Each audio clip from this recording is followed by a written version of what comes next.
Boom, boom, boom. What up, what up, what up? Guys, welcome. We have a special Longhorn special guest today. Welcome to the episode number 5, Catching Up with Coach E, and we are catching up with Stacy Stephens. Coach Stephens, thanks for being on the show. Hook 'em. Hey, thanks. I appreciate you giving me a call and getting me on here. It's going to be fun. Of course, always. So, of course, on this show, we always I like to share basketball players' experiences as basketball players and student athletes, and get into coaching if they're doing coaching or any other career that they get into, just to share that to parents and student athletes. But let's catch up real quick. So, how have you been? How have you been doing through this COVID and social distancing? How you been dealing with that, Coach? I'm one of those people who likes to get up and move and interact with, especially the girls on the team a lot. So it's been hard on the fact that I don't get as much social interaction with all the girls. But yeah, it's good. I've caught up on a lot of paperwork, but I'm ready to get out there, start moving again.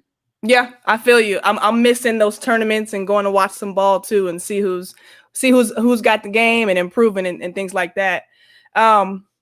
Congratulations on your recent inducting into the Hall of Fame. Thank you. That's awesome. So that was in 2017, but so how does that feel? How'd that feel? Did it catch you off guard, or how'd that feel for you? Just a little bit. I actually, and I think I said this, but I got a phone call from CP, Chris Plonsky, University of Texas, and it was really funny how fast I switched back to that, college student, because I was like, oh man, what'd I do? Am I in trouble? Like, he's calling me, like, what did I do? And it was really kind of funny, but she told me about it, and I was like, holy crud, that's really cool. Like, because there's some great players in the University of Texas. I mean, this. So to be recognized like that, I thought it was a huge, huge honor. And I'm still kind of amazed every once in a while when I really think about it, but it was a very cool whole event, and everything. It was really neat. Yeah, it's really cool. Congratulations. I'm so proud of you on that. I know you set some records, so we'll get to that pretty soon here. So let's just we'll start off by just kind of introducing yourself and letting everybody that might not know who you are, just kind of a background story of how you got started into basketball, and talk about recruiting and how we got to UT, how you got to UT. I got you. Well, I am originally from Winsboro, Texas, which is, if you've never been to Winsboro, which most people haven't, it's got about 3,000 people in it. We're known as the home for the autumn trails. That's where everyone brings a horse to Winsboro and rides around. It's very fun. But basically, we also known for our women's basketball team there, the Winsboro Lady Raiders. We actually won state 2 years that I was in high school, and we were runner-up a third year that I was in high school, and I think they won one more after I even graduated. So we had a really good high school program. But I think I got most of my attention and notice from I played in a summer league team. It used to be called Texas Express. Okay. By Joey Simmons. It would now probably be a Texas Elite or something like that. Texas Elite. Was it a Joey Simmons team? It was. That's crazy. Yeah, I was on his first team to ever win a national championship. So wow. Yeah, so we did that when I was going into my junior year, I do believe. And if I'm off on the dates, I'm old, so cut me some slack. But we won that, and then I won 2 state championships, and somewhere in there I got noticed, obviously. But I think I grabbed attention from people, honestly, at an earlier age, because I started getting questionnaires and stuff when I was about 7th grade. Okay. 7th or 8th grade, I would get questionnaires, and it's really kind of a funny story. But one of the biggest deals that really kind of made me realize how hard you have to work to get a college scholarship was my dad having a conversation with me. I had gotten one of those questionnaires, and I thought I was it. My head got about as big as a watermelon. Well, it's normally as big as a watermelon, and it got even bigger. But and after I played this game, and I just I thought I could shoot anything I want to shoot because I got a letter, and right, I'm so good and all this stuff. And after the game, he talked to me, and he really got me thinking about some stuff, and he presented it to me like this. And he says, Stacy, you're pretty athletic. And I, kind of started feeling good about myself again. And he said, for our family. And he said, at some point in time, you're going to know what that means. And I kind of looked at him weird and I was like, okay. But he said, if you work really hard, you could maybe play basketball in college. Mm-hmm. He says, but there's no guarantee. You have to work hard and you have to do everything you need to do that. He said, or you can join the military or get a job, but you're not staying in my house. Mm-hmm. And it was really funny, but it was like one of those moments where I'm like, well, crud, what do I do? I mean, I'm going to graduate in like 6 years. I got to figure something out. And I didn't want to just get a job. So at that point in time, I guess 7th, 8th grade, I started really working hard. And back then there weren't a lot of trainers and all that stuff. It was more, you went and played pickup and you worked on your own game. Exactly. Yeah. And what I would do is in the morning, I would ride into work with my dad and I'd throw my bicycle in the back of his truck and I'd ride to the high school gym. And I'd be at the high school gym from about 9 a.m. till about noon every day. Pick up if there was pickup games, if not shooting. I'm not going to lie and act like I worked hard the entire time I was in there. There was a little bit of, horse and playing around. Yeah. But anything like that, you're getting comfortable with the ball, which is a good thing. And then I'd ride my bike back to where he worked and we'd have lunch. And then I'd ride my bike to the city pool and I'd swim out the rest of the day. And then he'd pick me up on the way home and we'd go home, rinse, repeat, do it again the next day. But that's a lot of what I did. That, and I played a lot of basketball with my older brother, who he's fairly talented himself. I say fairly because I like to mess with him. He played Division II football. He was a tackle at Tarleton State. Okay. He was on the team that won their first conference championship there, or first in a long time. I can't remember exactly. So, I mean, my brother is now he's 6'5". He's always been a little bigger than me. And he taught me a lot. He put me in the weight room. I did weight training with him. I did summer football workouts a lot of times with him. We did the sprints and all that. Mm-hmm. And it was constantly working. I was constantly doing something. And it was one of those things where it's like it just all added up over time. And, you get that opportunity and that chance. Right. Right. So I'm interested in your AAU team. So you guys won the national tournament. Were y'all stacked? Everybody on that team except 2 played D1 basketball or had a scholarship. Let me put it that way, had a scholarship. Okay. And then the 2 that didn't, one of them just went to college and one of them walked on at USC. So we were pretty good. I'm not going to lie. Awesome. Did a lot of the girls go Big 12, kind of close to Texas, or? On that team, on that same team was Alicia Sayre, who played at Texas. Yep. I forgot about that for a minute. I forgot about Sorry about that, Sweets. My bad. But also we had Steph Luce and Emily Britt, who played at OU. Mm-hmm. Gosh, I feel bad. I'm forgetting people, but I know, I see their face, and I'm not forgetting it. We had people it's all good. SFA and all over the place. A few junior college players, but overall, we're a really talented team. And it's funny because that was back when you had one national tournament, and of course, 3 teams from each region could go, and it was like a double elimination tournament, and there was one national champion. So it feels kind of cool to be able to say I was a national championship at that point in time. So neat. Yeah, I don't know when AAU stopped doing that whole, actual state, two teams go from state and everybody really meets up in one place for nationals. Cause I definitely played that way. So I might've been on the end of that real tournament competition era, but I just wish they would turn it back some kind of way. Well, I miss those days. It's more competitive. It was huge. You actually, no offense, these tournaments now, they're fun. You get a lot of games. You can see a lot of kids. As a coach, I kind of like these tournaments. Mm-hmm. But as a player, there was something to knowing that, hey, this is do or die. This is hey, we're going to win this game or we're going home. Yeah. Or, if we lose this game, we're going to the loser's bracket, which you have to fight your way out of. And then you're going to have to win it all out of the loser's bracket. You're going to have to beat someone twice in a row, in the same day most of the time.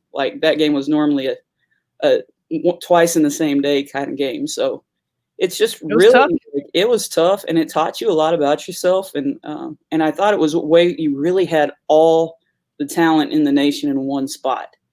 Because, I mean, they had the rule where if you're team one, you could pick up one or two players from another team. So teams at it were very competitive. And, I mean, of course, I'm the same age. This is always my claim to fame. I'm the same age as Taurasi. Now, she's way better than me, but, you know, we're the same age. Cool. I wanna kind of dig into AAU just for the young athletes out there. So, you know, thinking about your team, what was it that made you guys so good, great? You know, to be able to, you know, have that many players go to college and have scholarships. What was it about that team that kind of stuck out? Right, there was a couple things. One, it was one of the most competitive groups I've ever been around. I would honestly say probably the most competitive group I've been around was the team I played with that we went to the Final Four at Texas in 2003, 2004, or 02, 03, I'm sorry. That's probably the most competitive team I've ever been a part of. And that AAU team is probably second. Like, there was not a playoff, you know. And the other great deal about it was that people accepted a role, which you don't find happening very common anymore. And again, I say this nicely, and it's no offense to anybody, but a lot of times if a kid doesn't like the role they're given on a team, they just go switch to another team or they start a team. And that's not really conducive for learning how to be successful at the college level, because, I mean, we all know there's going to be certain players that are the star, but there's room for players who do the dirty work, you know? So absolutely. So I think that's part of it. But like, honestly, it was just one of those things. Like, it was, I do think that my generation was a kind of, I don't know, I'm going to sound like an old fart now for real, but No, you won't. I remember my age was the age that we grew up without technology. When I'm playing in the AAU national tournament, we didn't all have cell phones, and after a game, go get on Facebook and Twitter and Instagram or Snapchat or TikTok or all the 40 million other social media things you could do. Sure. We would, you know, bond. We would go hang out. We would play in playgrounds at McDonald's like goofballs, but all that is team bonding, and it really makes a difference when you get in those tight games, when you have that camaraderie like that. Cool. And speaking of like recruiting in that time for you, I would say junior and senior year, you know, you were probably getting highly recruited. Tell us about your how that process went for you, and then, you know, how you came upon the decision to go to UT. It's a long time ago, so I'm trying to remember as much as I can. But go in the archives. Right, I gotta dig that stuff up. I had coaches start coming to games, like I said, at a young age. And I always worry about telling kids that because, number one, when we were talking about the University of Texas, we are talking about an elite level of ball. And that's not to downgrade anybody else, but there's a lot of different ways people have been recruited and become successful at college programs. This is just how it worked for me. So I just want to always make sure people understand that. But I started having coaches come to games, letters sent, all that stuff whenever it was legal back then. I don't remember.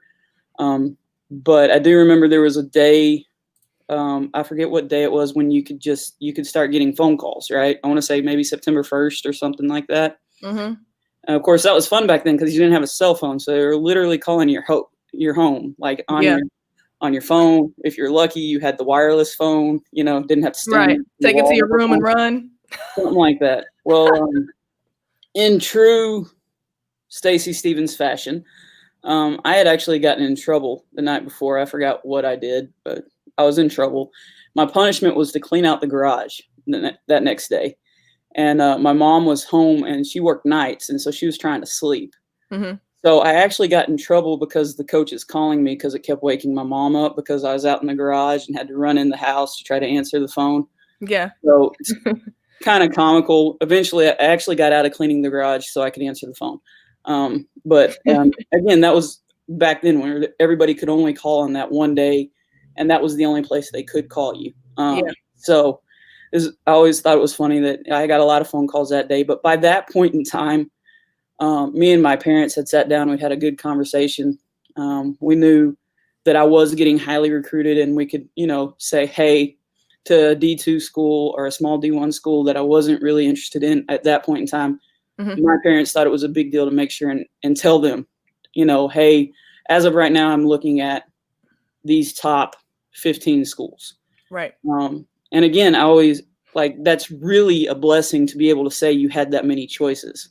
Like a lot of kids, you get an offer and that's the one offer you get and you better take it because that's the place you fit. Yeah.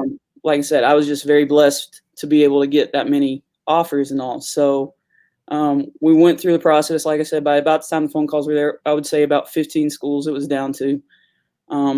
Play your junior year, and I just kept narrowing it down, and it was a slower process in my opinion then because you really did have to get to know the coaches.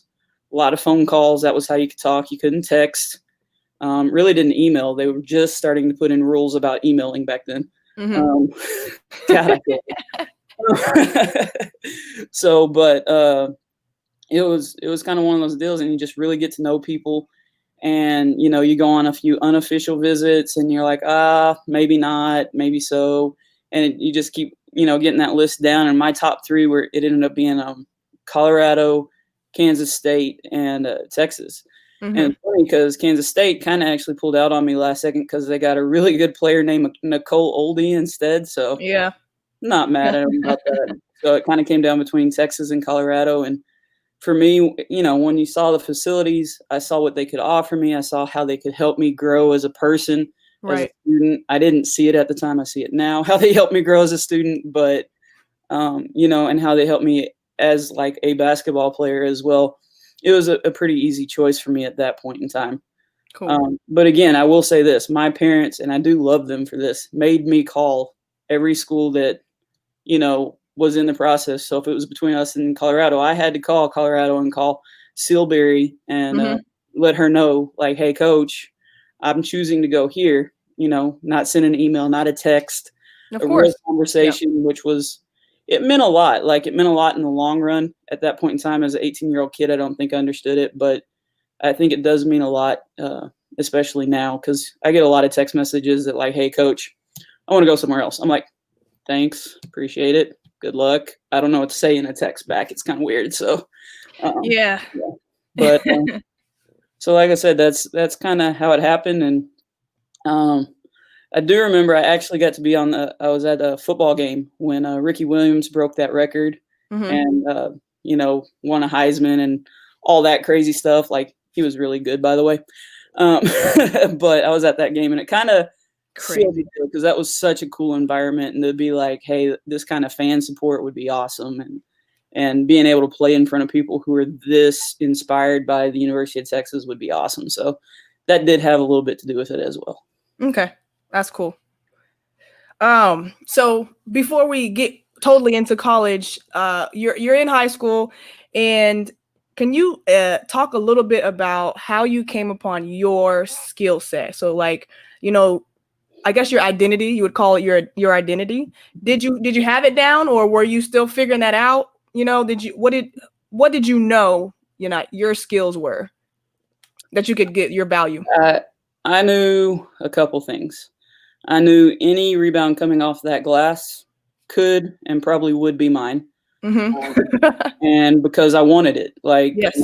Again, it's one of those things my dad taught me. He said, hey, if you rebound, people are going to find a spot for you if you rebound.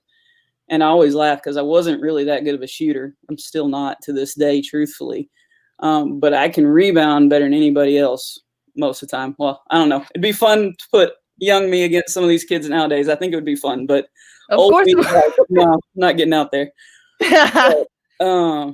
But it was, that's a skill. And I think it's a very underrated skill now, but that's a skill. I knew I was going to rebound. I knew if I rebound and I put it back in, now I'm doing positive things. Yeah. Offensively, I mean, where I played in high school, we played a motion-based system, like a true motion. So it wasn't like set plays. There weren't certain plays where it was like my turn to score or anything like that. It was understanding, hey, there's a guard in the post. Let me go set a down screen, and they pop out to the three.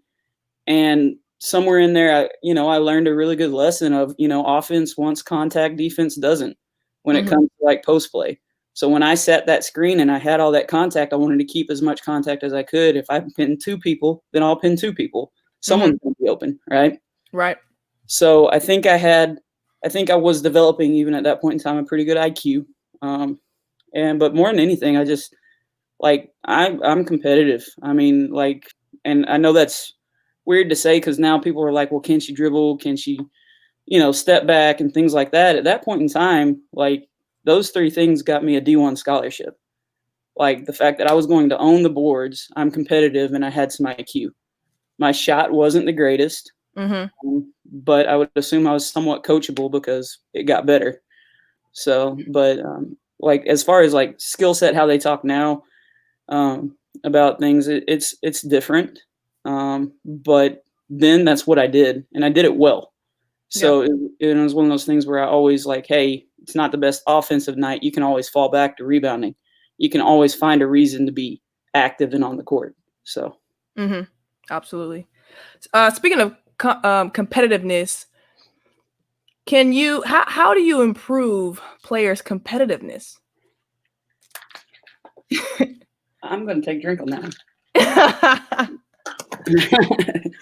I'm still trying to figure that out within my skill training in camps, especially for girls, how to be competitive if they're not already just naturally competitive or aggressive.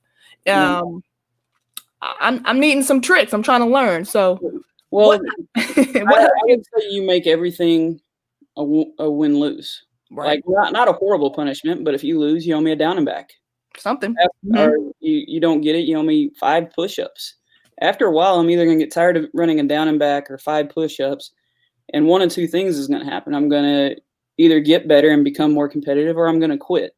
And sadly, that's the 2 choices. But as a college coach, I'd rather know if you're going to quit on me now than the last game of the year. So if you have a tendency of when things get tough in the drills where, I've got to run a suicide if we lose. I'm sorry, lines if we lose or anything like that. Lines, horse. And I'm going to get mad and pissy about that because of whatever. I don't know it soon. So almost everything I do, I want it to be competitive. I want there to be a winner. I want there to be a loser. I want it to be full speed. I know it's good to go slow down and learn the drill, but when it hits point in time where the footwork, you got to be going full speed or you're not getting any better. But like I said, for me, to be competitive, I don't know. You got to have an older brother that picks on you your whole life. I don't know, that worked for me. But everyone's, it's something triggers in your mind in some way. So the more a coach can find different ways to create competitive environments, the better.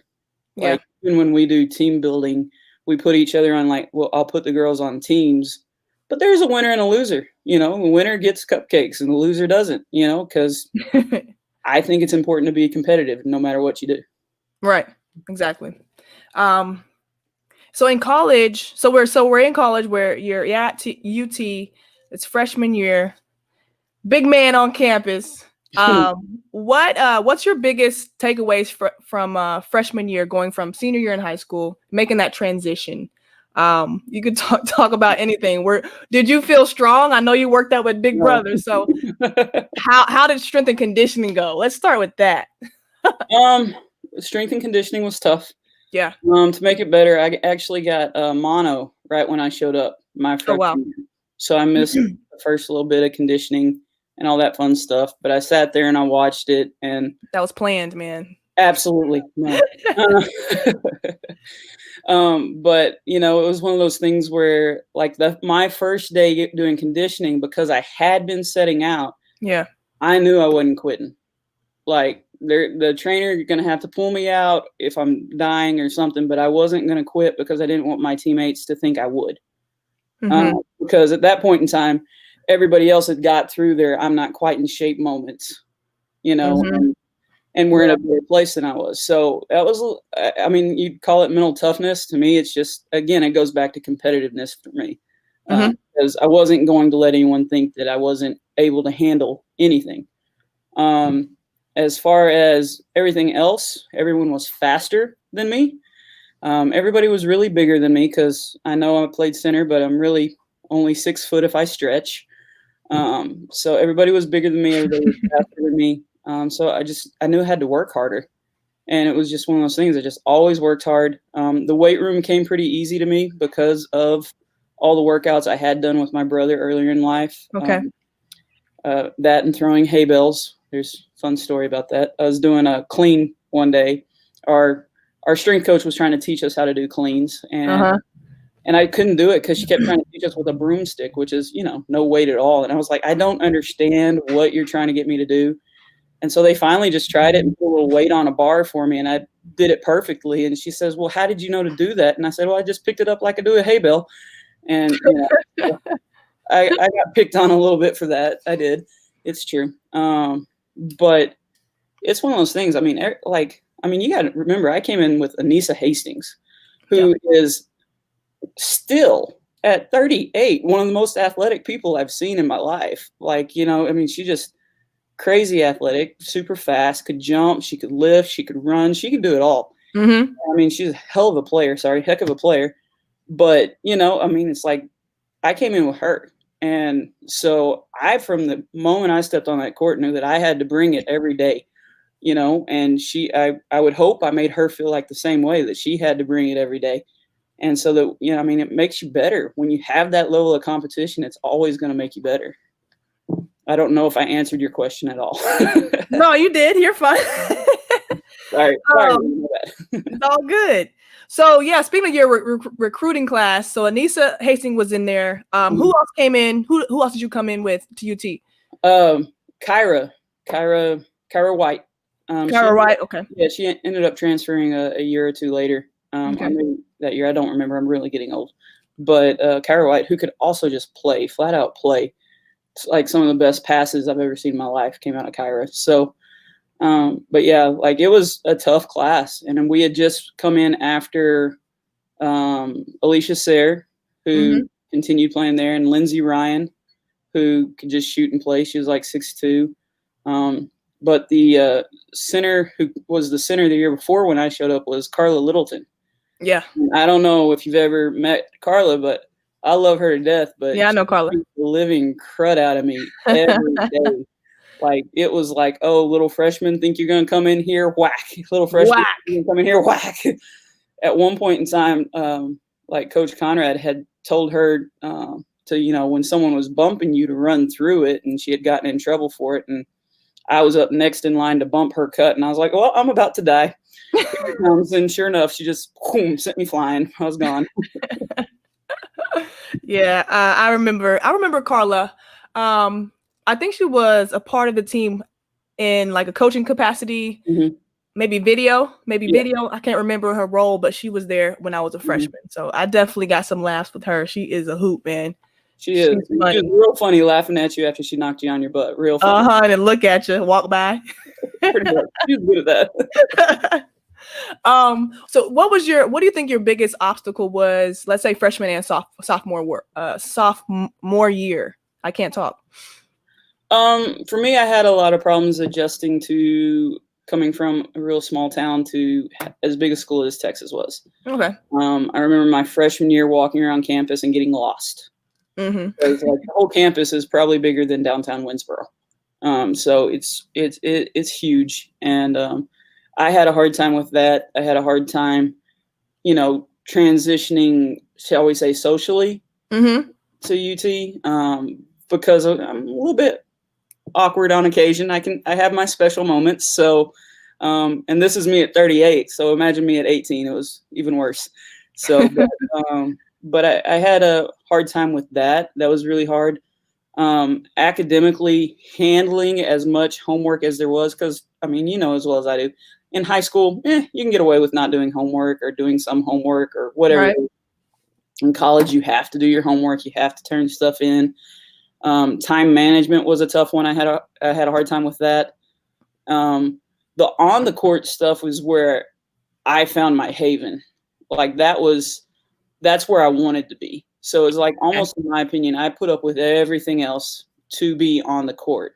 So on the court was fun for me. On the court, no matter what kind of day it was, I to an extent, because there were some days you don't really enjoy, but to an extent enjoyed being on the court more than almost everything else.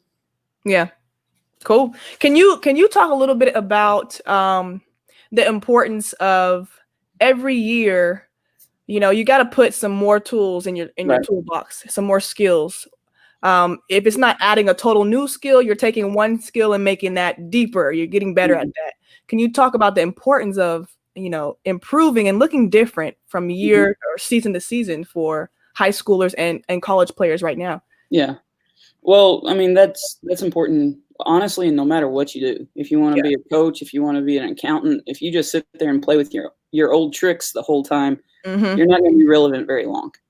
So it's really important. I think in college, what I was good with, and honestly, I think Karen Aston kind of taught it to me, was to master one move, then learn the counter.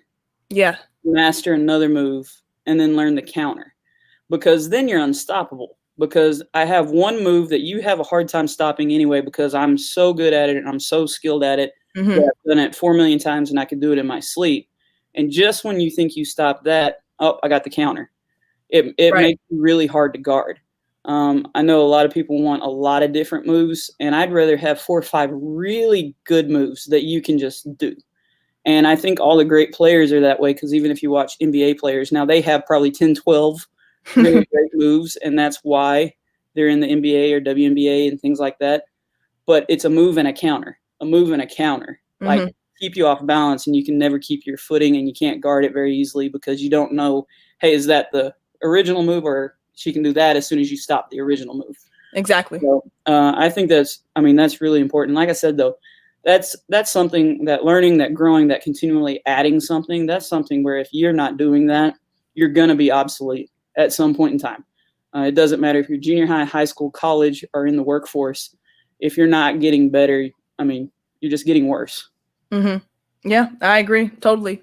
Coach, what were your top 2 or 3 moves be in college? What were your kind of go-tos? Drop step baseline. I'm going to be real honest, because I'm mean and I'm physical, and most people didn't want to get in the way of all this coming right at you. Yep.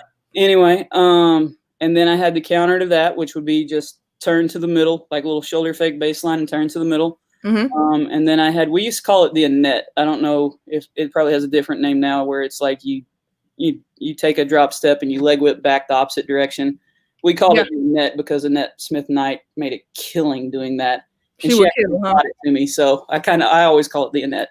Okay. So, but like those 3 moves were probably what I was the very best at. That and hitting the other people's hands out of the way when I shot. But that's probably something that only I bully. Well, you gotta find a way, huh? Hey, the big hands, I could hold on to the ball with one hand and move someone else's arms out of the way with the other. But I don't recommend that to players who don't have hands as big as mine. So, yeah. Some mitts over there getting them rebounds. Yeah, pretty much. Okay. I don't know if you might have already said it, but just thinking about from you as a freshman at UT all the way to your senior year, can you think of the things that you did add to your game in progression, if you can remember? I extended my shooting got better a lot, because honestly, it really wasn't that great coming out of high school. Again, what I did really well coming out of high school was rebound. Shooting got better. My range got better. My comfort with my back to the basket got better. And I know that is a skill, because it's like you gotta feel that someone's on you, and you gotta feel that someone's coming over, and you gotta know where people are, even though you can't see them. Yep. I think I got really good at a few moves, and then I got comfortable, with fakes off of those moves. And like I said, it was just continually building, like, hey, I learned a new move, and then I learned the counter for it. So if my next move, like if my first move I ever learned was drop step baseline, then the counter I learned was the pivot middle. Once I learned the pivot middle, now you got the shot fake step through. That's your third move. So which one out of all those are you going to do? Because you could just be drop stepping baseline, or going middle, or stepping through with the drive. The other thing that I think I got better with was being able to finish around the basket. no matter where I was. Awkward positions, weird. And I know that's kind of weird, but I think a post player should be able to finish in very weird positions, because there was a lot of times my body would get shoved out, but you still got to make the shot. So how do you make these shots from these weird positions? So, and I'll tell kids to this day, you better miking it up, miking it forward, miking it backwards.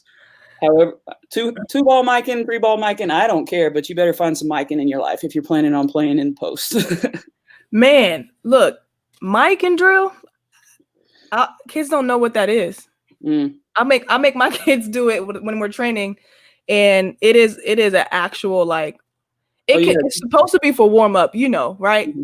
Make your couple sets of 20 in a row. Mm-hmm. It becomes a drill, like we are working on this for like 15-20 minutes because we can't get our number. Mm-hmm. So I've had that issue, but I don't know if I don't know if it's taught a lot anymore. I don't know. Well, I think there's a lot of people who try to put all post players out on the perimeter. Now, at the same time, I'm not a huge fan of 2 post players in the paint. I'm really not. Mm-hmm. I'm sorry, excuse me, but I'd rather have 1. I'd love to have 4 guards and 1 post player and let that 1 post player just own the middle. Yeah. That's kind of like what I see as good, because other than that, because kids are getting so much bigger, your spacing is getting weird.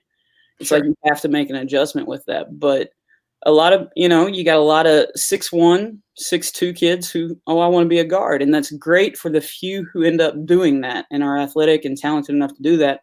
But majority of the 6'1", 6'2" kids are still playing post, or on the girls' side, especially once you get to the smaller levels.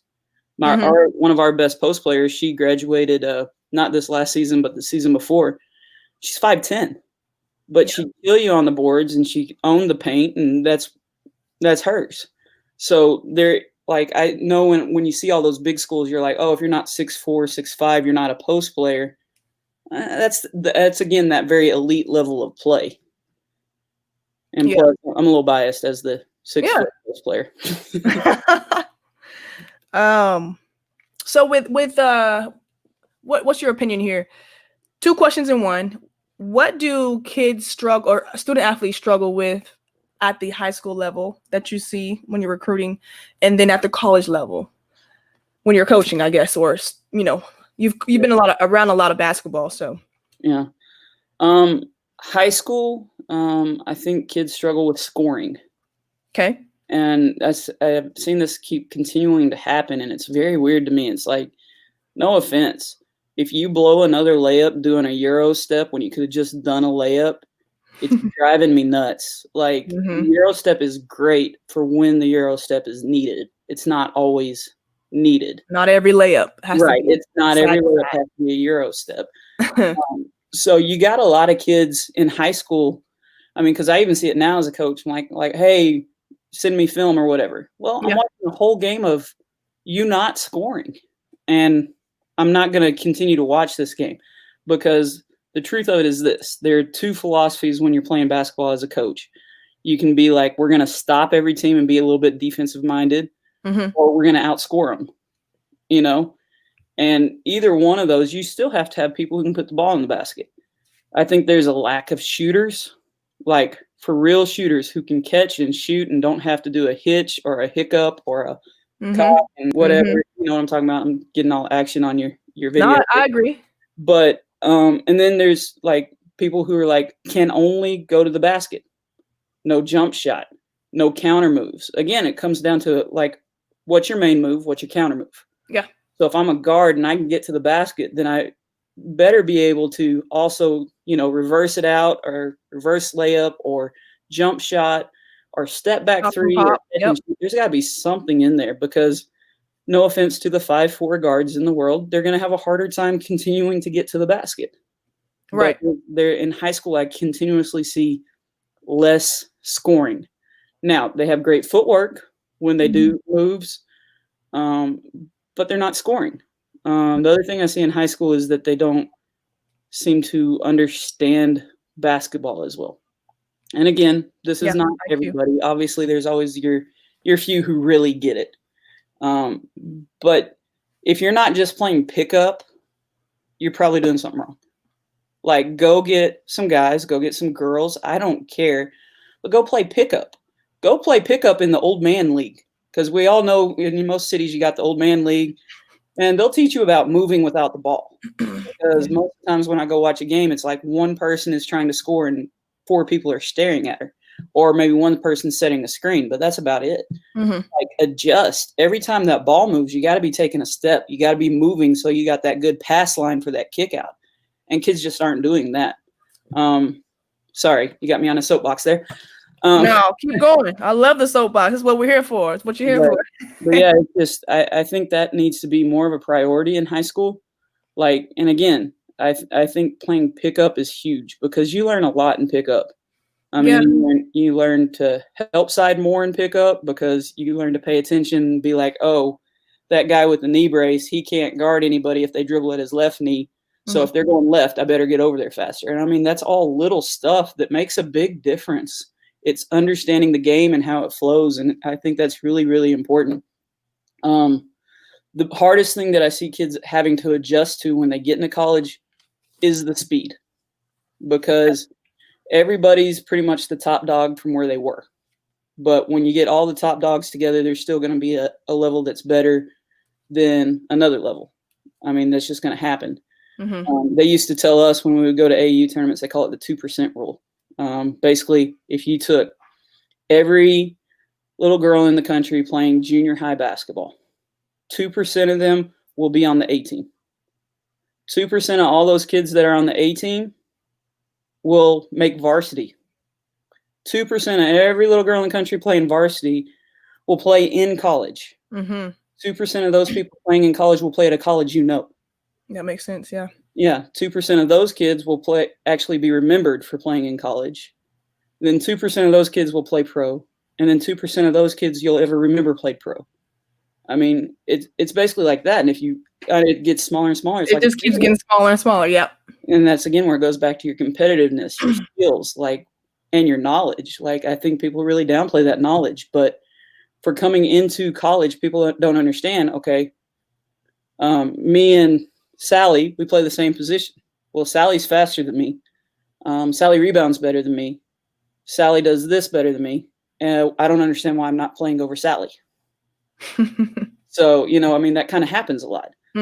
But at the same time, that speed is a big difference. And then the other thing is how physical it is. Because when you're in high school, you're maybe 13, 14 going up against 18-year-old girls. When you're in college, you're 18 going up against a fully developed female at the 20, 21, 22. You go NAI level, we play against some girls who are like 25. I mean, there's a big difference at that point against how physically mature they are, how well they know how to handle their body, their technique, their mental game. There's a lot of difference coming in your freshman year of college compared to your freshman year in high school. Yeah, I agree with those. I think you hit it right on the head there with the physicality and the speed. Yeah, the IQ, you've got to pick up the IQ so that you can stay mentally in the game. Within offenses, within defenses, I mean, transition reaction. We're on offense, now it's defense. But what defense are we in? Where's my girl? And then being able to, within your scouting report or your plan, within your plan, coach saying something different at the last minute. Right? That was one of my hardest things freshman year for me. I mean, I was just trying to get oxygen, really. I never knew a play. Katrina Robinson and Tiff Jackson will tell you I didn't know what was going on. Every time we got to a huddle, Coach Conrad would say something. I'll be there with my water, and I'll be like, the whistle would blow, and we'd be going back to the court, and I'm like, Trina, what'd she say? What did she say? But yeah, that was the biggest thing for me. But after that freshman year, when you get how things go for the team, what coach is expecting. It's just always that freshman year you got to get used to and over those obstacles. Right. But sophomore year, everything gets a little better. But a little bit for you. Yeah, exactly. Yeah. So take us through senior year into your first professional team. What's that process look like for you? Honestly, it was probably the first time, and I say this very honestly, the very first time where I couldn't just outwork somebody. Hmm. That's what it looked like. My senior year was a great year. Mm-hmm. Most people don't know I actually had a surgery between my junior and senior year, so I didn't move the greatest. I had a really weird foot deal, but it is what it is. Okay. Not as an excuse, but it wasn't my best year. I didn't move as well as I had in previous years. It was a little bit rougher. I was not in as good a shape because, again, you learn the difference between an 18-year-old trying to get in shape and a 21-year-old trying to get in shape. The older you get, like, it just gets harder and harder. Yeah. And like, I didn't have the best year, but I still did well. But compared to my stats for every other year, it wasn't the best. We lost out to LSU going to the Elite Eight, I want to say. Personally, my grandfather passed away 2 days before my last game, and my cousin passed away the day before my last game. Wow. I had a very rough end of my senior year emotionally. Yeah. Credit to Jody Bell for putting up with me, by the way, which is funny in itself since we almost killed each other her freshman year. But that's my girl. But then I'm all excited. I think, hey, I'm going to go pro, all this stuff. I'm hearing rumors saying I'm going to be a second-round pick. I'm excited. Yeah. We throw a little watch party for the draft, right? Because, people were like, hey, were you going to watch it? And so we just decided to go to this place, watch it. And first round goes, I'm not picked. Wasn't expecting that. Second round goes, I'm not picked. Start sweating. All these people here to watch this. Like, oh, my God, what is going on? And then, like, at that point in time, a really good friend of the family, Tammy Gray, is about to get up and tell people, like, hey, everybody, great job on her career. We'll see where it goes from here, or something like that. Yeah. And someone's like, I saw it. And I'm like, on the ticker screen across the bottom, I got drafted by Houston. And wow. I'm like, oh my gosh, like, just relief. I think I probably did start crying just because I was like, I don't want to stand up in front of these people and be like, hey, thanks for coming. Sorry I didn't get drafted, because who trains you for that conversation? That's not happening.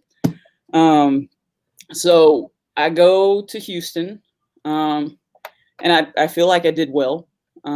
But there was this player at the time, I don't know if you've heard of her, named Michelle Snow. She's pretty good. Mm-hmm. Yeah, I was basically holding a spot in training camp until she showed up. Gotcha. And then I got cut. And then I was like, well, I don't really know what to do. I had an agent. I got picked up and I went to Detroit. I go out there and I work hard, and I think I'm doing everything I'm supposed to do. Yeah. We play half a season. It's not very successful there. And me and Jay Cross, which is greatness because she's actually the head coach at St. Thomas in Houston. Okay. And we both got cut from there. She got picked up again. I didn't. I went home, and that's kind of how it went. There was no fanfare. Nothing happened. That was kind of it. I went home, and, my luck continued. I was in a real bad car wreck. Took the first hit of a 7-car pileup. Hurt my back pretty bad. And that's where I will always give a lot of credit to Coach Conrad, because I'm sitting at home in Winsboro, Texas, not knowing what in the heck to do. My back's killing me. Everything's not right. I don't really have the right equipment to train like I should be training in Winsboro. Mm-hmm. And she calls me up and she's like, well, I got you registered for the classes you need to graduate. You better be down here Wednesday. There was no ifs, ands, or buts. It's like, just get down here and graduate. So, I use that time. I kind of practice with the team, practice with y'all some. I found out I get a little bit too competitive. I'm not the best practice guy. But, did that. I graduated, thankfully. And I had a tryout with New York. And again, there's just, you hit a point. Everyone does, unless you're the most elite athlete, unless you're the Kobe, unless you're the LeBron, unless you're the Michael Jordan, unless you're the Taurasi, unless you're that person. Every player will hit a point where you're just not good enough. And that's truthfully what it was. I was just not really good enough to play at that level.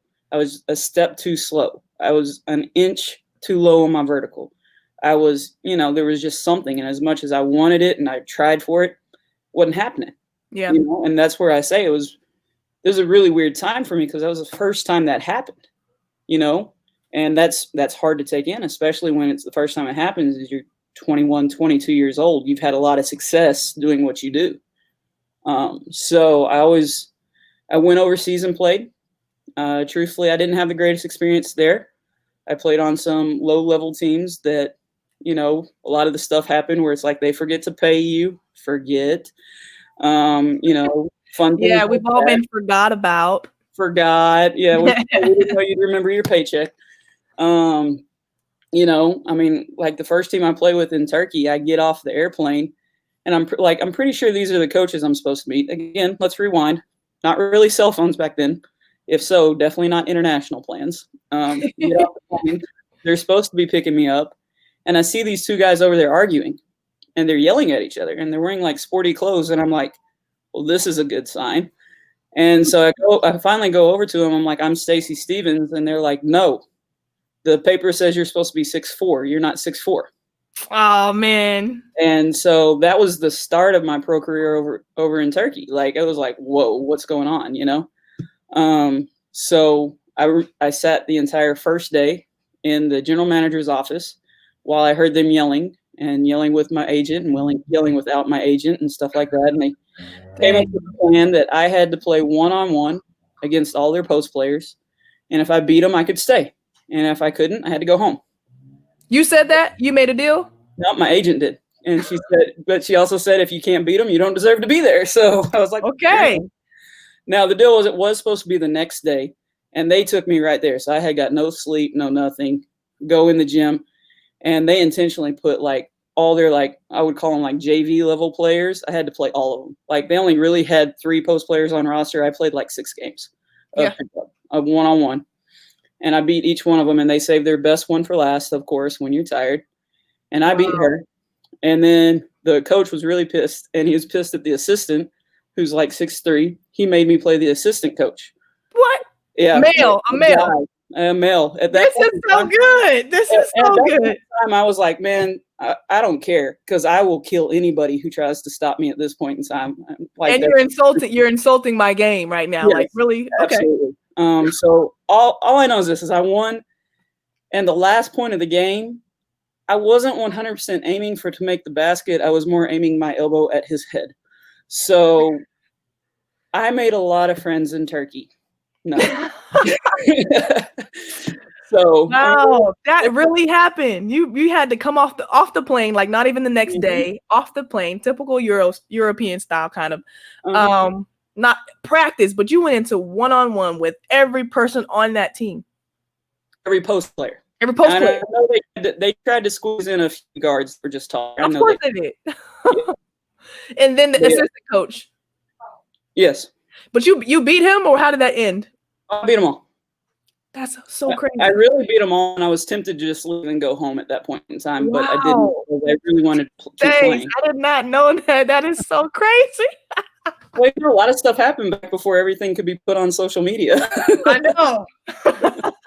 That's like, if that happened, oh my God, that's such a good story. On social media, and be like, yeah, they're not honoring the contract, whatever. You just do that, and you can work around it. But then you had to step up and prove yourself.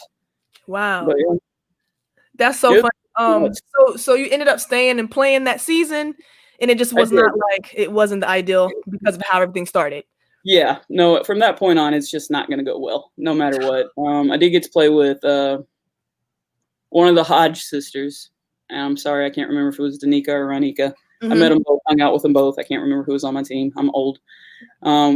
Amazing athletes, by the way. Amazing. Absolutely amazing. One of the best players ever. So basically, she took the shots, I rebounded. It was kind of how we played it, but it was fun. But like I said, I had hit that point where it just wasn't clicking right anymore, and things kept piling up one on top of the other of, reasons why I probably need to move on. And I was still stubborn. I still probably waited too long. Yeah. But, yeah. Yeah. Interesting. Such an interesting first year and story to prove yourself. It's not all roses and Wow. same thing.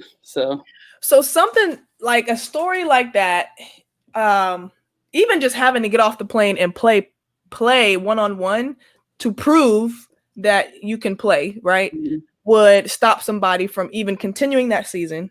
It would stop many, right, from continuing that season or even playing again. Mhm. How did you push through that and get through that? Yeah, we'll answer that question. Then I got another one for you. Well, I've always had a chip on my shoulder. Mhm. I'm an undersized post player. I'm from a small town. You can there are reasons to have a chip on your shoulder, and I don't think having a chip on your shoulder is a bad thing. But at no point in time while I was there was I ever going to let them beat me. Mhm. Because, and again, that in my opinion goes back to that competitive drive. Yep. That having that older brother who just never lets you say no. I mean, because it truthfully, like it was just time and time again. I remember, and I know I'm kind of backtracking again, but we would play backyard football, me and my brother. And there were, by the way, 4 boys down the road, made perfect teams, 3-on-3. Fun fact, out of the 6 of us, 5 of us played college sports. Okay. So our backyard football games, a little bit competitive. But I'll never forget, like this one time I caught a pass over my brother, and he's going to get mad at me for saying this if he watches. I caught a pass over my brother, and he took a cheap shot on me. Uh-huh. It was supposed to be touch. Yeah, a lot more than touch on that one. And, I'm down on the ground, and I fell on the ball, and I couldn't breathe. And, you're like, you can't Yeah. breathe.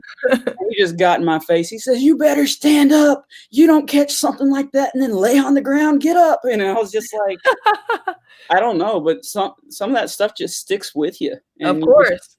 you never want to stay down. You never want to give up. And, it's tough because it's a really good habit in some ways, but I'm gonna be honest, it's a really bad habit in other ways too.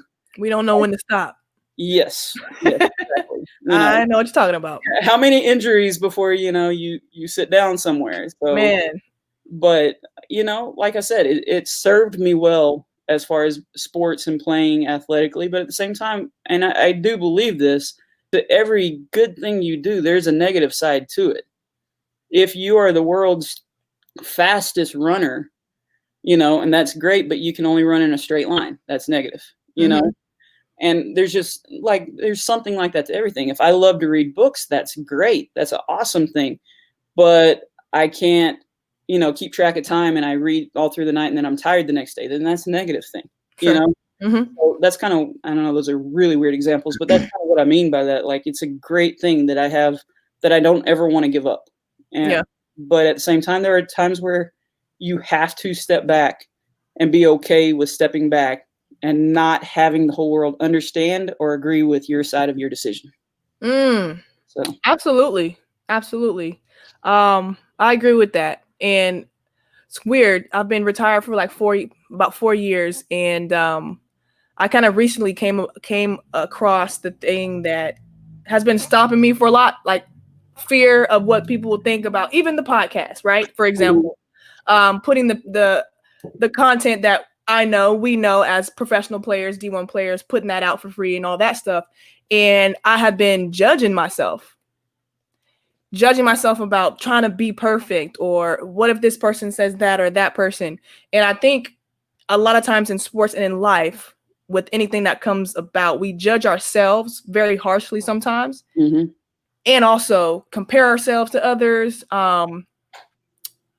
in a way to diminish our qualities and our value. mhm, And then sometimes we hold other people's what they think on a pedestal, right. and it's good to hear things, but then it's also good to let it go out the other ear.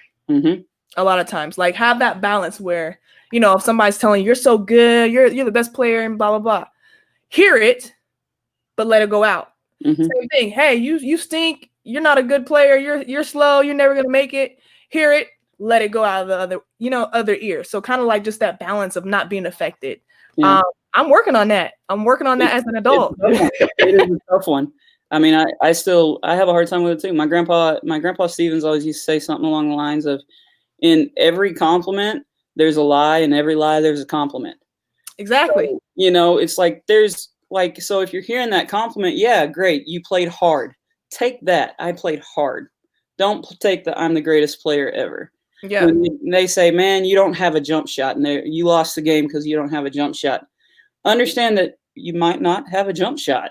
Take that, but you didn't lose the game. It's a team game. It's That's a how. team sport. So, like there is a lot to that, and it's hard. It's very hard, and I think that oftentimes it's getting harder to let stuff like that go because truthfully, like if I look on social media, I can see people I played against, you know, teammates, friends from high school, college, whatever, and where are they at in their life? Where am I at?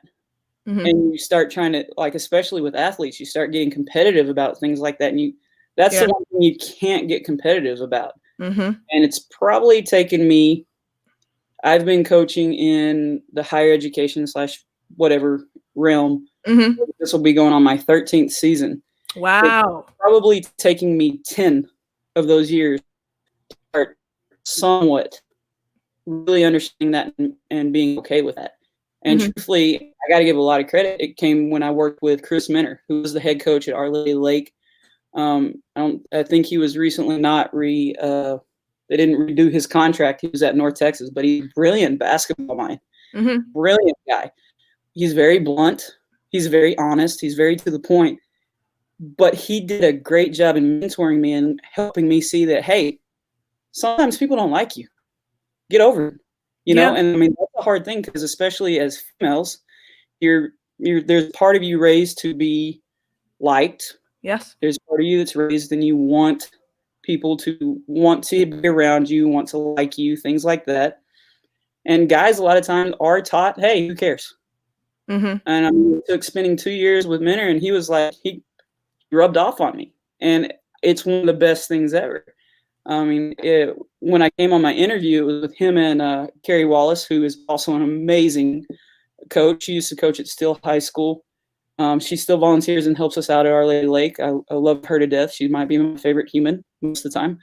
And she told me on the interview when I interviewed for the job as an assistant here, she says, you know, you got to be careful because sometimes people like us need to be around people like us. And that's not saying anything about anything, but if you're really athletic and driven and you want to coach and you want to win, and those are great things, but you need to be around other people who want to do that. You know, if you're into art and music and all that, then you want to be around people who are into art and music. Yeah. So those qualities that are really important to you, that when you finally sit down and you can look at yourself and you say, hey, this is what's important to me. You know, for me, I can say, I want honest people in my life. I don't want fake people in my life. And I know that's a generalization, but it's a very true thing. Like, if you're not going to look at me and tell me the truth about something, I don't want you. Okay? Yeah. But if you around those people who will give you that honest feedback, then those, like as Grandpa said, those lies they're popping in and compliments, they start to lessen because you're getting honest feedback. But and I'm probably swirling here, but you got to really understand like who you are, where you're trying to go, who you represent. I mean, it's huge. I mean, it really is. But you got to be okay with people just not knowing your side of the story. Yeah, I agree. I agree totally. I mean, your self-confidence throughout life is gonna go up and down. And I think, like you're saying, if you can get to where you are okay with yourself, and you don't need other people's approval type of deal, you're gonna have more of a stable confidence. Yes. And that's what I'm working on. Just to be honest, like I said, I'm sorry. I feel like I went off left field over there. No, that's great. It was great. I got the picture. I think everybody's gonna get the picture and what we're talking about. So we got your first year overseas in Turkey. It started real bumpy, man. That's hilarious. Sorry. It's all right. I can laugh at it. It's good. You can laugh at it. I laugh because I just know it's typical. Like I can see that happening overseas. So once you've been over there, you understand. Yeah, for sure. That's not even a surprise. Second year, where'd you play? Where'd you go? Well, again, I have a very unique road where I did stuff. Okay. I actually was convinced to take a Dobo spot at Colorado State. Okay. and get paid like $500 a month. Not a smart move. Just to be honest, and that really didn't work out. Money was part of it, Yeah. and the real issue was the fact I wasn't ready to stop playing. Stop And I playing. do think that's important. Like, if you had a chance to keep playing, play. Like, Vince, real world's waiting on you. It'll still be waiting when you get done. It will be there forever. Like, go play. So I made that mistake, and truthfully, I was only there like half a year. And I just talked to the head coach, and I was like, it's just not. And she was like, I understand. And, I left him in a good spot, and Yeah. we split ways. And it's one of those things where I was like, I went back and I played in Sweden for half a season. But again, there, I'm like, I don't have the correct build, let me put it that way, for what any international team ever wanted out of a post player. I am long-armed, and I am thick, and I'm strong as heck. But most international teams want lean, slender, athletic type of players. Right. And yeah, since birth, I've not been that person. So I went to Sweden. I had fun there. It was really fun. I played at Södertälje. That was a city. I'm probably killing the name of that still. Yeah, I know her. I played in Visby. Yes, so it was the same kind of league. Yeah. Yeah, they were on the island right next to the motherland there. I know who you're talking about. Can't say it either. Södertälje. Yeah. Yeah. Were they green? Were they green and white, right? Green and white. Like, the men's team was teams, but I don't really remember what the women's team was. Yeah. And I only know that because I think I stole a pair of shorts from them. Of course. Anyway, you take the gear now. Gotta have 10 years. But the women's team shorts were really small, and back then it wasn't cool to wear the small shorts. Okay, you wanted the bigger ones. So, but we did well. But again, it was a team that needed someone to get through for the year so that they didn't drop down a level. They didn't want me to come back the next year. They just wanted to help maintain for a year. Sure. And go on. So yeah. And then the last place I got to play overseas was the next season I got to play in Portugal.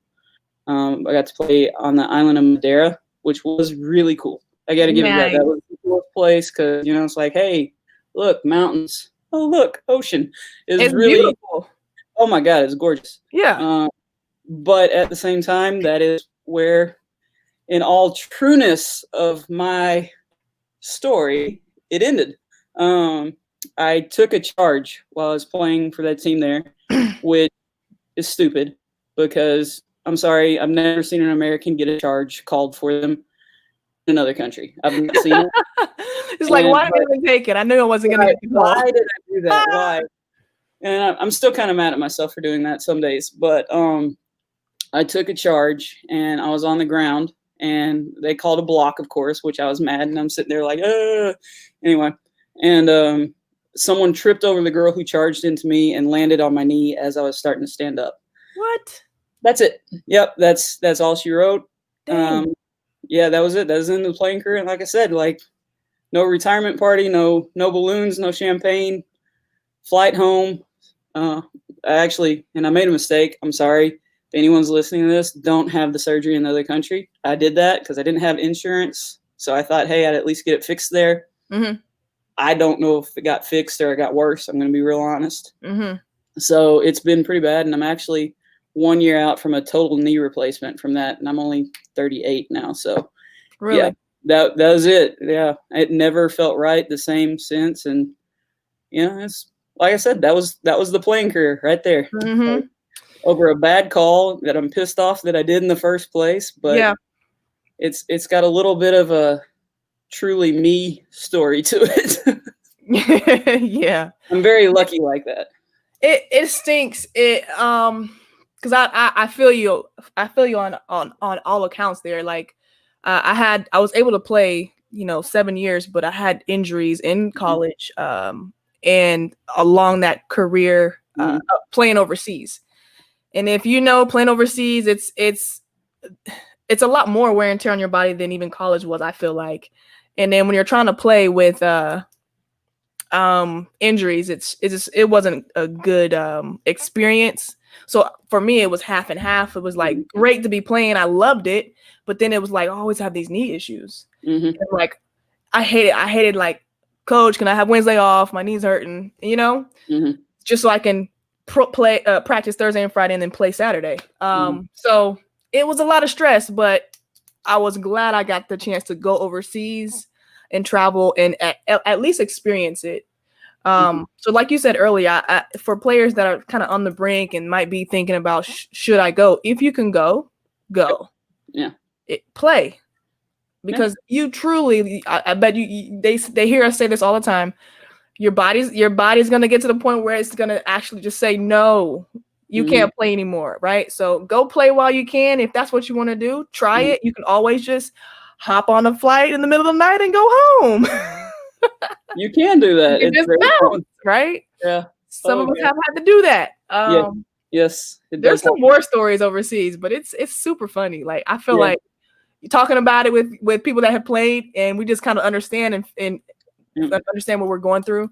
It's funny to look back on, but when you're going through it, it's like, what do I do? It's so stressful.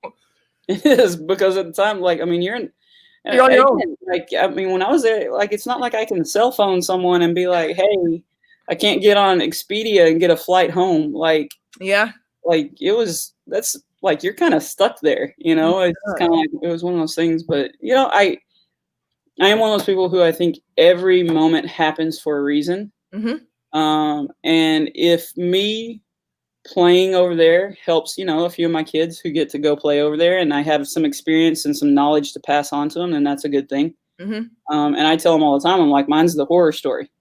I coach a kid named Angela Beadle. You know Beadle, right? Yeah, I know. Yeah. And, I mean, it's like, I told her my war story. She tells me all this stuff. Like, they love her. She's like the most amazing person ever for them. And I'm like, of course she is, because she's 6'4". Anyway. Right. She's in Australia, right? Right. In Poland. I don't know where she's at right now. I think she's actually still in Austin right now. But yeah, I mean, it's funny, but everybody's experiences are so different when you play overseas. But there's just this commonality of being somewhere where you just don't really fit in 100%. But truthfully, it makes me a better coach. So now when I have kids on my team from other countries, I'm a little bit more like, hey, are you okay? How are you being away from home? Things like that. Because, it's different. If you have someone on your team from Australia, that's a 12-hour time zone difference for when you can talk to mom and dad. It's a big difference. And so, like I said, you learn a lot from everything. And as long as I'm learning, I'm doing okay. Yeah, man. Absolutely. We're getting over a little bit an hour, but one of the questions I did want to ask and get some information on is, tell us a little bit about your team and your new role as head coach. I know you've been in the role for a year. Congratulations on that. Thank you. How you feeling? You nervous? Tell us what's up. What's up? Oh, well, I got the interim job in last June. Okay. I've been the interim coach for almost a year. I just got the official job, I think a week ago or 2 weeks ago. I can't remember, COVID brain. I can't remember dates right now. But so the first year of my coaching was nuts. Truthfully, everything is crazy. Everything is weird. It's changing from the team being able to know you as an assistant coach versus a head coach. There's a lot of things that happen in that year. Yeah. And but successfully we did fine. We did actually really good. We finished I want to say 26-6, but don't quote me on that. We're Red River Conference champs. Nice.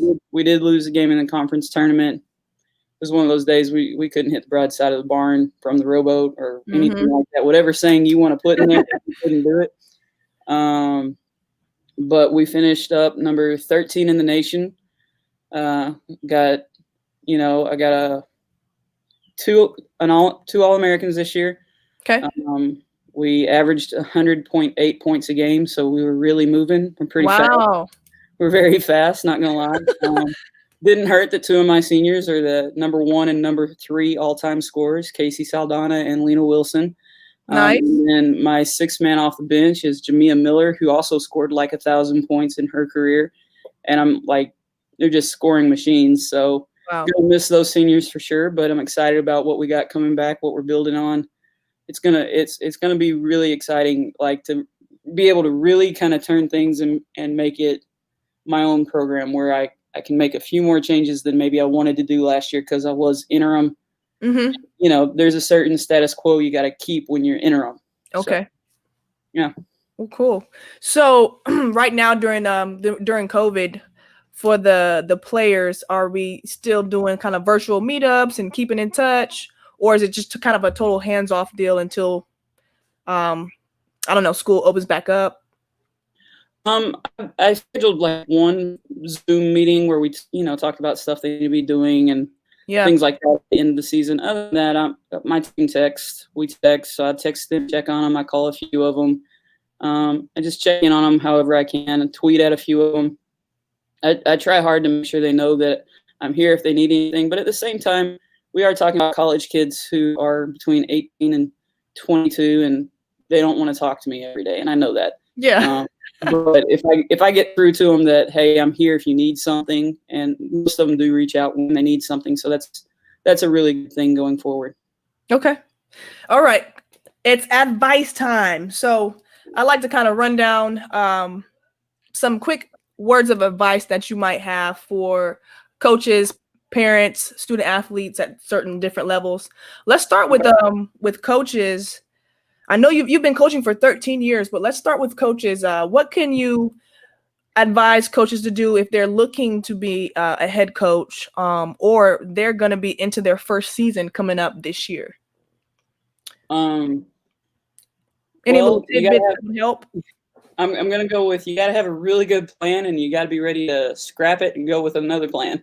Good. I think in my head I had a very specific picture in mind, and it wasn't anywhere close. What it really is, it comes down to, you know, competitive practice, doing the best you can in certain situations because sometimes they suck. Mm-hmm. Making sure the team knows you care, and always moving. I always tell the team, I'm like, hey, if we're learning, if we're growing, we're getting better, we'll be okay. Yep. Because as long as we're doing that, we're fine. Because there's some days where you're like, oh, I wanted to do X, Y, and Z in practice, and yeah, you went all the way back to A, B, and C. Like, you don't know what happened. They had a brain fart. Maybe they had a party the weekend before. I don't know. Yeah. But they weren't on XYZ page. They were back on ABC. So, you know, it was a lot of, you know, learning to adjust. There's a lot of learning to trust your gut instinct on things. You know, other than that, I always laugh because it's like I just had such a perfect plan for that first season as a head coach. And at this point now, I'm just like, I feel like I've aged 45 years in one season. You know, my one season as an interim coach, you know, like we do all this, handle everything, had fundraising, had to deal with scholarship issues, fundraising, grades, admissions, advising, learn to handle and do all that stuff. And you think you got to hold on it. And then all of a sudden they're like, oh, cancel your national tournament. COVID-19 is here. So it's like, I've handled it all. It's kind of fun. But I was talking to another coach and I was just like, yeah, I feel like I should get 45 years of experience for this 1 year. So, yeah. Okay, awesome. Thank you for that. For, let's say, college kids, student athletes, any quick tips for them from freshman year to senior year? What can they be doing to help them during COVID right now? Stay in shape. Number one. Like, because I get it. You might not have access to a gym. You might not have access to a hoop. You got access to a road or a sidewalk. Stay in shape. Mm-hmm. Because as a coach, I'm sitting here going, well, we missed all of our off-season workouts. You know, where we're at Arley Lake, I don't get to bring the kids in for summer school a lot. Yeah. So, you know, missed all off-season workouts. As of right now, we don't 100% know when kids will get to come back to campus. But as a student athlete, if you show up at whatever time it is, and I got to spend 3 weeks running your butt in shape, I'm going to assume you're not really that committed to the process. Yeah. Because that's just a little bit ridiculous. Because like I said, I can handle you coming in your shot being a little rusty. I can't handle you coming in being out of shape. So. Okay. Yeah, for sure. 100%. Then that rolls on down to high schoolers as well. They should be working out at least. If you aren't doing any kind of creative skill work without the ball, without the without the goal or court, you should at least be in shape. Mhm. That is like the number one thing that's the piece of the puzzle that's going to allow you to get your skill back up to where it should be once stuff Correct. starts rolling. Yes. For high school, what if high schoolers can make one mental mind shift, what would that be? Either for on-court Mm. improvement or off-court, like what would that be for them? I would say it would be a really good time for high schoolers to do a couple things, truthfully. One, stay in shape, like we said. Okay. Two, make sure you're handling your academics. And that kind of works for college kids too. But in college, basically, you're just going to fail out if you don't handle it. In high school, by keeping your grades in check, you're giving yourself more opportunities. Because so many colleges do base a partial or part of their scholarship based on your GPA, based on your test scores. So this is a great time to do a SAT study class. I know, especially for like juniors or anyone who can, you might as well. Like it's a good time to do something mentally to help your academics. As far as basketball wise, what I would tell them to do is you got to find a way to keep your competitive edge. Right. Right. And again, I think this will go the same with college kids as well. And I don't care what it is. I don't care if you're playing Monopoly, try to win. If you're playing ping pong against your siblings, try to win. If you're having a speed walking race against your mom, try to win. And that's for me because it's only going to help that competitive drive. If everything when you're doing something like that, if you're trying to win, it's going to make you better. So I think that's a very important thing. Yeah, that's huge. Competitiveness. Because, I mean, if you don't have that natural competitiveness, and not natural, but if you don't have that ability to be competitive when you need to and all the time, right? In high school, if you're looking for a scholarship, that's going to be hard because when and if you do get to the next level, you can't struggle with competitiveness. Like that can be like, it can't be an issue at all. Right. Okay. Oh man, it's about an hour and a half. This was great. This was awesome. I appreciate your time, Coach Steve-O, Stacy Stephens, Hall of Famer. Definitely. Hey, before you run, I'm sorry, gotta give a shout out real quick. Do it, yeah. Just so you guys know, Our Lady of the Lake University, NAIA school, finished last year, number 13 in the nation. We're pretty good. You gotta come catch a game sometime. Yeah.